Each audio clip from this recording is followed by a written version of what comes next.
Hello viewers, my name is Adam. And I'm Aaron. This is Me Productions bring you a new ranking video. This time we really want to try and tackle something in the Disney section. So in a series of upcoming videos, especially right after this one, we'll be focusing on the first TV animation from different studios and networks. So be on the lookout for videos that will be highlighting the best of Paramount, Nickelodeon, Netflix, and Warner Brothers.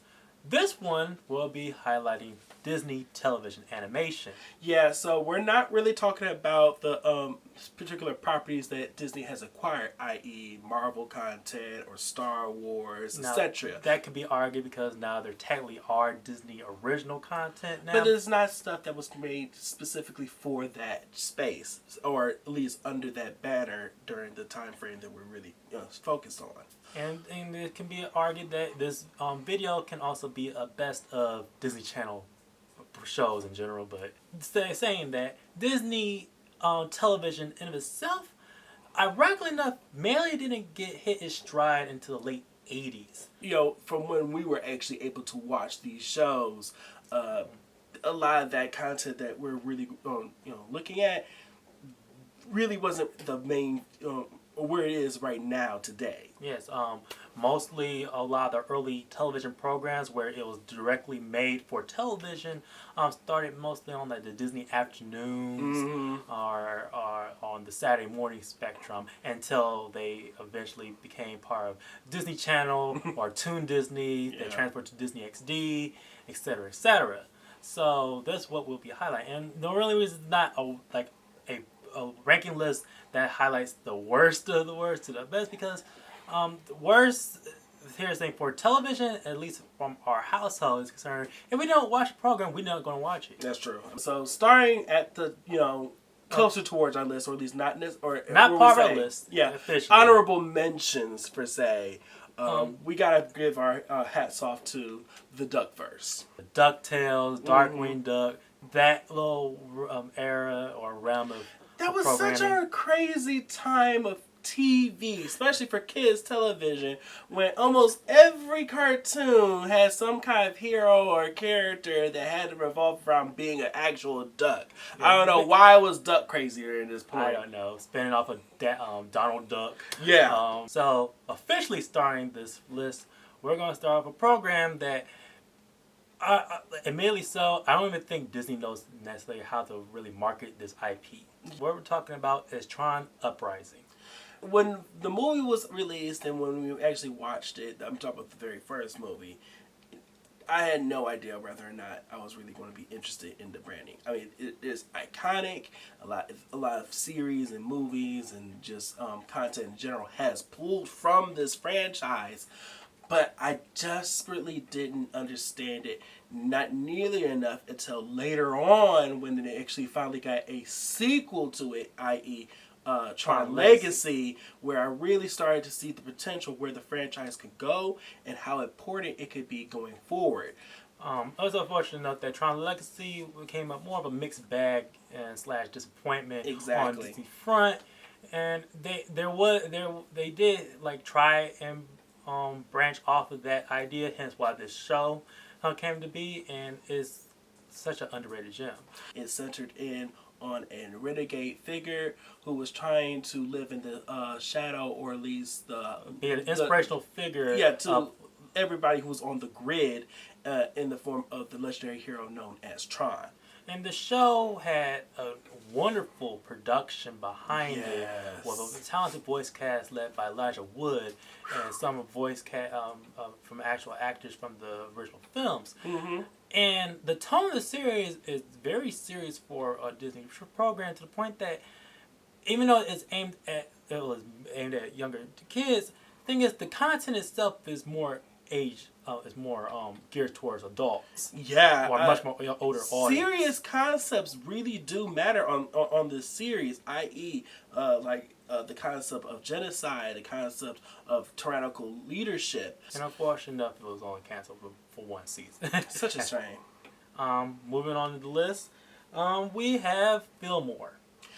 Wow, talk about a series of that it literally took itself way more seriously than it needed to do. It's actually been like a small joke around the house about just how serious this TV show really was, given the mere fact that it has to deal with hall monitors of all things. Hall monitors in a middle school setting.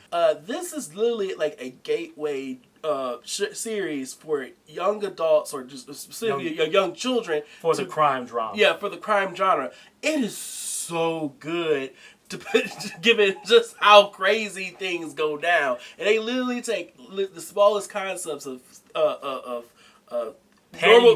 normal everyday occurrences in a middle school setting and turn them to full on crime scenes. Yeah, it's a wild show, and the writing reflects that. And one of the things that is a standard that we decided to put on this show of this list, as a matter of fact, just how long or how well this holds up later down the line. Mm-hmm. Further on the list, Kim Possible, another early 2000s show, and mainly debuting that Disney Saturday morning cartoons to Disney Channel. Mm-hmm. So this is one of those rare cases where there is a blend of action and comedy, Mm-hmm. being more satirical, add the satirical aspects to some of Disney Channel's other programming, while also flipping it to its head with having an action. One of the rare cases where an action star is a female with a bumbling male sidekick. The show slaps in certain regards, and you cannot.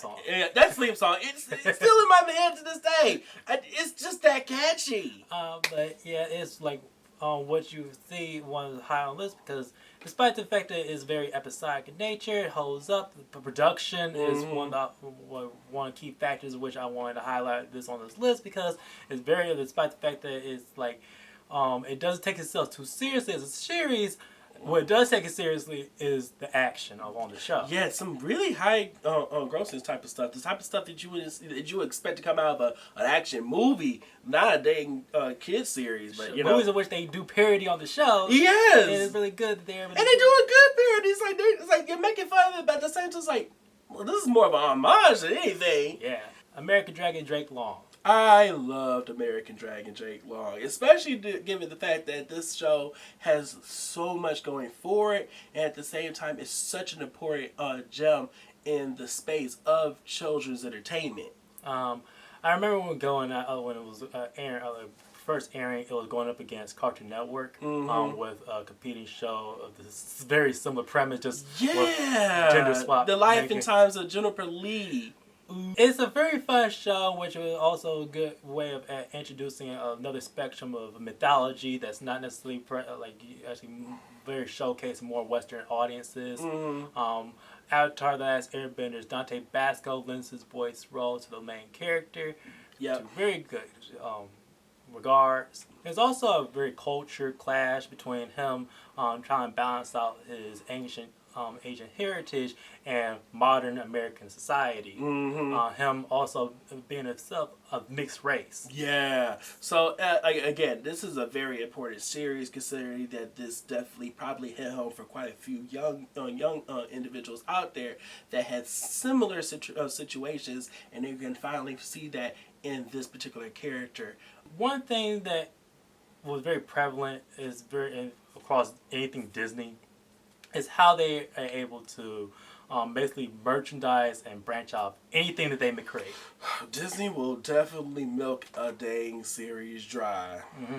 And one of the things they do is milk it dry from an animated film. And a case where there's been plenty of spin-off series or sequel series of sorts from a lot of their more high-profile films that they have done, like Legend of Tarzan, Aladdin, the Timon and Pumbaa cartoon show, Hercules. Yeah, and so many of them, they spin off those films.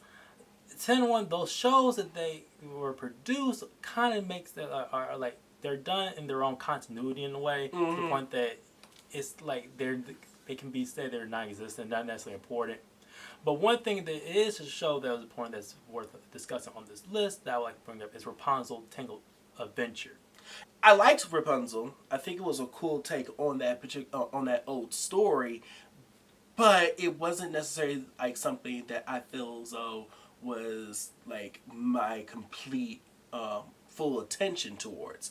But then when I got to see this series, that's where I feel as though they really up the ante and turn that dial straight to 11. It does change on a production side of things from the like one of the most expensive animated CGI films ever made to more of a like a traditional but yet hand like flash animation, but it's still very fluid and very expensive when it comes to certain parts of the story. But the thing is, what it was able to do that that deviates and also a benefit from what other animated spin-off films that they were able to do was so much of the creative team from the film did work on the show. In this series, they expand heavily upon the mythology that was only alluded to or touched upon in the film. And it does it also is highly benefited from the creative talent of Alan Menken, who is basically one of Disney's famed music songwriters who also worked on that show, was able to bring the same level of high Broadway talent that he's known for into making full on musical numbers from the series. As discussed in our Owl House review, if you want to look at it, we discussed how that series was very much part of an era of 2010's animation that brought on the likes of westernized Magical Girl series. And before Owl House, there was a show that they debuted called Star vs. the Forces of Evil. I think probably one of the major aspects I dreadfully really appreciate from Star, though, goes straight towards the storylines that they have developed. For certain characters, it's like Disney has been lacking on the film front. It's something that they have actually did much more well on the TV side of things, and that's how they were able to bring back the Disney villain. Yeah, in this particular series, each villain that was introduced is totally cool, or at least has some kind of unique, interesting trope about them. Yes, and it also it's also a series that has a very offbeat tone, which it balances out some very questionable like behavior with a lighthearted sensibility, something that is carried on to other series that are much more higher on this list. But moving on from that, we're going back to even more of a Disney Channel staple than anything is the Proud Family, as well as its extension, the sequel revival series, Louder and Prouder, which does a really good way of maintaining and continuing on what the series where it started. It's a cartoon series. It knows it's a cartoon series, so there's some very weird stuff that goes on the show on an animated front. Yeah, on one side you would think that it's just another slice of life animated series that just has to follow the adventures and Penny Proud, a young black girl in her family and dynamic. But no, this series absolutely takes on the whole approach that it's an animated series featuring a black girl, and it's like there's some Looney Tunes antics. Like really, like that doesn't get in the way of the stories that they do, the episodic stories that they do come across. Exactly. The show is also very known for being not apologetic at all about its social commentary, and I love it, and that it needs to be applauded. Yes, picking it back up from when we talk about Fillmore, in a way of which taking the most mundane into the most overly serious is a show that came before it, and that's Recess. Recess takes the premise of schoolyard antics to an 11. You have the whole show, mainly 6 main characters navigating through elementary school life. But the thing is, they take social factions to a whole new degree. It's like a totally different beast, and I'm here for it, man. You got your man in kindergartners, you got your Debbie, you got oh my god, con artists, your hustlers. Oh my god, Hustling Kid is probably one of my favorite peoples on the show. It's like, come on, man.